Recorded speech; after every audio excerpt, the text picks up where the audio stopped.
U sklopu modernizacija i unapređivanja sistema i subsistema aktivne protivvazdušne odbrane i u cilju dopune kratkih do srednjih PVO aparatura, Rusi montiraju, proizvode i stavljaju borbeno dežurstvo Barnaul-T, istureni taktički izviđačko-vazduhoplovni mini kompleks za vizualno radijsko, odnosno radarsko pokrivanje ciljeva u naletima.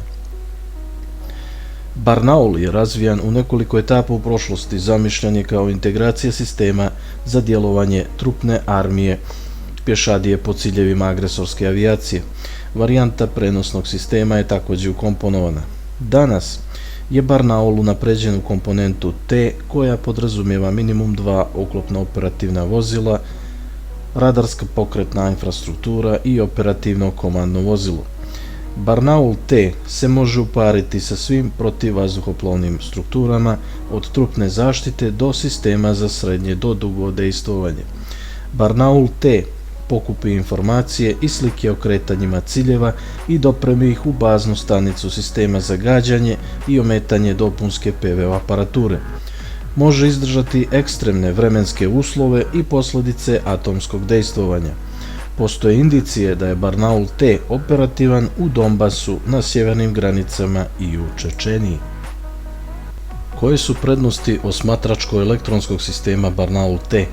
Laka amfibijska mobilnost, terenska i vremenska izdržljivost, noć-dan, laka strateška dislokacija vazdušnim mostom ili pružnim kompozicijama, ne vuče mnogo vozila i može biti isturen, odnosno udaljen kilometrima od udarnih elemenata PVO strukture koju podržava, odnosno vezuje. Slabije je uočljiv i nema velike potrebe radarskog emitovanja i obrisa.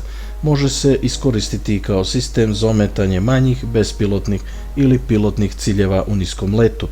Danas su sve popularniji manji subsistemi protiv vazdušnih porodica jer nameću nove mikrostandarde kada je u pitanju hiperoperabilnost, brzo otkrivanje ciljeva i dejstvovanje po njima.